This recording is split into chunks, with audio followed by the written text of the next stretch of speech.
اور جس دن ظالم اپنے ہاتھ کاٹ کاٹ کھائے گا اور کہے گا کہ اے کاش میں نے پیغمبر کے ساتھ رستہ اختیار کیا ہوتا، ہائے شامت کاش میں نے فلاں شخص کو دوست نہ بنایا ہوتا، اس نے مجھ کو کتاب نصیحت کے میرے پاس آنے کے بعد بہکا دیا۔ اور شیطان انسان کو وقت پر دغا دینے والا ہے۔ یوں نہیں، جب زمین کوٹ کوٹ کر برابر کر دی جائے گی اور تمہارا پروردگار جلوہ فرما ہوگا اور فرشتے قطار در قطار آ جائیں گے اور دوزخ اس دن سامنے لائی جائے گی، تو انسان اس دن سوچے گا، مگر اب سوچنے سے اسے فائدہ کہاں مل سکے گا؟ کہے گا کاش میں نے اپنی اس زندگی کے لیے کچھ آگے بھیجا ہوتا، تو اس دن نہ کوئی اللہ کے عذاب کی طرح کا عذاب دے گا اور نہ کوئی اس کے جکڑنے کی طرح جکڑے گا۔ جس دن ان کے چہرے آگ میں الٹ پلٹ کیے جائیں گے تو کہیں گے اے کاش ہم اللہ کی فرما برداری کرتے اور رسول صلی اللہ علیہ وآلہ وسلم کا حکم مانتے۔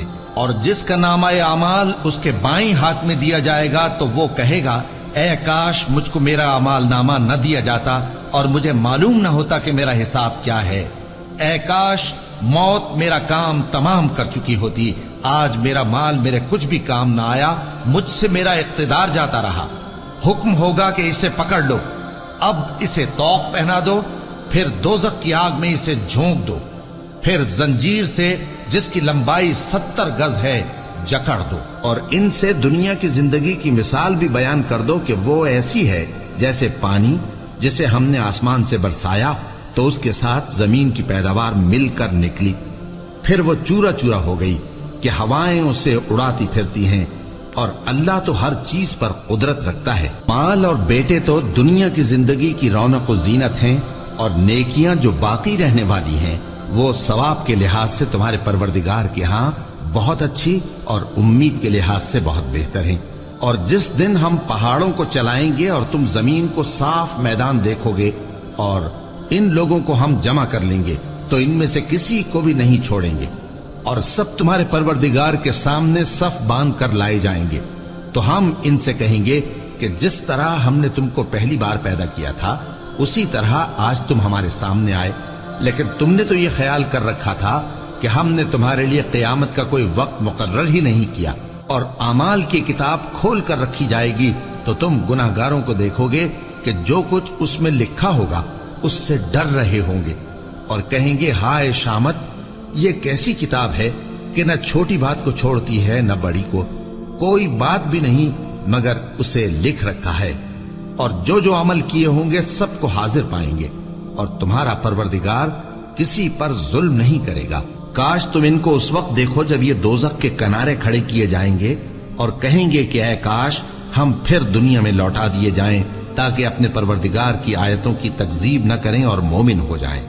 ہاں یہ جو کچھ پہلے چھپایا کرتے تھے آج ان پر ظاہر ہو گیا ہے، اور اگر یہ دنیا میں لوٹائے بھی جائیں تو جن کاموں سے ان کو منع کیا گیا تھا وہی پھر کرنے لگے۔ کچھ شک نہیں کہ یہ جھوٹے ہیں، اور کہتے ہیں کہ ہماری جو دنیا کی زندگی ہے بس یہی زندگی ہے، اور ہم مرنے کے بعد پھر زندہ نہیں کیے جائیں گے۔ اور کاش تم ان کو اس وقت دیکھو جب یہ اپنے پروردگار کے سامنے کھڑے کیے جائیں گے، وہ فرمائے گا کیا یہ دوبارہ زندہ ہونا برحق نہیں؟ تو کہیں گے کیوں نہیں، ہمارے پروردگار کی قسم بالکل برحق ہے۔ اللہ فرمائے گا اب کفر کے بدلے جو دنیا میں کرتے تھے عذاب کے مزے چکھو۔ جن لوگوں نے اللہ کے روبرو حاضر ہونے کو جھوٹ سمجھا وہ گھاٹے میں آ گئے، یہاں تک کہ جب ان پر قیامت ناگہاں آ موجود ہوگی تو بول اٹھیں گے کہ ہائے اس کوتاہی پر افسوس ہے جو ہم نے قیامت کے بارے میں کی، اور وہ اپنے اعمال کے بوجھ اپنی پیٹھوں پر اٹھائے ہوئے ہوں گے، دیکھو جو بوجھ یہ اٹھا رہے ہیں بہت برا ہے۔ اور دنیا کی زندگی تو ایک کھیل اور مشغلہ ہے، اور بہت اچھا گھر تو آخرت کا گھر ہے، یعنی ان کے لیے جو اللہ سے ڈرتے ہیں۔ کیا تم سمجھتے نہیں؟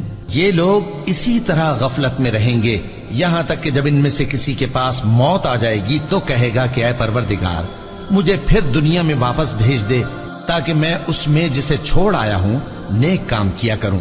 ہرگز نہیں، یہ ایک ایسی بات ہے کہ وہ اسے زبان سے کہہ رہا ہوگا اور اس کے ساتھ عمل نہیں ہوگا، اور ان کے پیچھے برزخ ہے جہاں وہ اس دن تک کہ دوبارہ اٹھائے جائیں گے رہیں گے۔ پھر جب سور پھونکا جائے گا تو نہ تو ان میں قرابتیں رہیں گی اور نہ ایک دوسرے کو پوچھیں گے۔ تو جن کے اعمال کے بوجھ بھاری ہوں گے تو وہی کامیاب ہیں، اور جن کے بوجھ ہلکے ہوں گے وہ لوگ ہیں جنہوں نے اپنے آپ کو خسارے میں ڈالا، ہمیشہ دوزخ میں رہیں گے۔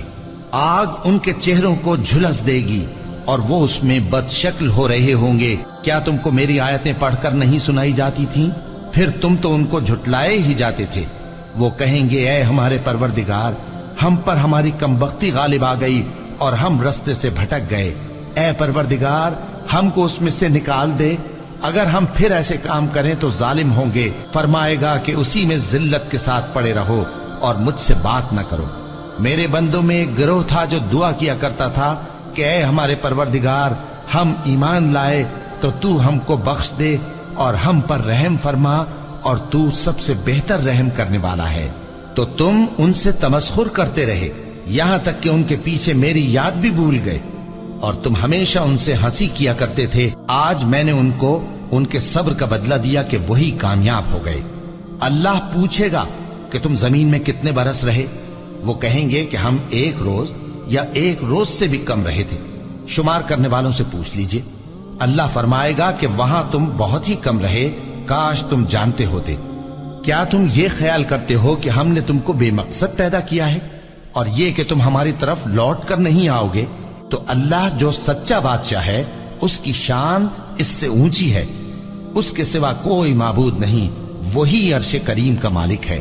اے پیغمبر، میری طرف سے لوگوں کو کہہ دو کہ اے میرے بندو، جنہوں نے اپنی جانوں پر زیادتی کی ہے، اللہ کی رحمت سے نا امید نہ ہونا۔ اللہ تو سب گناہوں کو بخش دیتا ہے، بے شک وہی تو ہے بڑا بخشنے والا، بڑا مہربان۔ اور اس سے پہلے کہ تم پر عذاب آ واقع ہو، اپنے پروردگار کی طرف رجوع کرو اور اس کے فرما بردار ہو جاؤ، ورنہ بعد میں تم کو مدد نہیں ملے گی۔ اور اس سے پہلے کہ تم پر ناگہاں عذاب آ جائے اور تم کو خبر بھی نہ ہو، اس نہایت اچھی کتاب کی جو تمہارے پروردگار کی طرف سے تمہاری جانب نازل ہوئی ہے پیروی کرو۔ ایسا نہ ہو کہ اس وقت کوئی شخص کہنے لگے کہ ہائے اس کوتاہی پر افسوس ہے جو میں نے اللہ کا حق ماننے میں کی، اور میں تو ہنسی ہی کرتا رہا، یا یہ کہنے لگے کہ اگر اللہ مجھ کو ہدایت دیتا تو میں بھی پرہیزگاروں میں ہوتا، یا جب عذاب دیکھ لے تو کہنے لگے کہ اگر مجھے پھر ایک دفعہ دنیا میں جانا ہو تو میں نیکوکاروں میں ہو جاؤں۔ ارشاد ہوگا کیوں نہیں، میری آیتیں تیرے پاس پہنچ گئی تھی مگر تو نے ان کو جھٹلایا اور شیخی میں آ گیا اور تو کافر بن گیا۔ اور اے مخاطب، جن لوگوں نے اللہ پر جھوٹ بولا، تم قیامت کے دن دیکھو گے کہ ان کے چہرے سیاہ ہو رہے ہوں گے۔ کیا تکبر کرنے والوں کا ٹھکانہ دوزخ میں نہیں ہے؟ اور جو پرہیزگار ہیں ان کی کامیابی کے سبب اللہ ان کو نجات دے گا، نہ تو ان کو کوئی تکلیف پہنچے گی اور نہ وہ غمناک ہوں گے۔ اللہ ہی ہر چیز کا پیدا کرنے والا ہے اور وہی ہر چیز کا نگراں ہے۔ اسی کے پاس آسمانوں اور زمین کی کنجیاں ہیں، اور جنہوں نے اللہ کی آیتوں سے کفر کیا وہی نقصان اٹھانے والے ہیں۔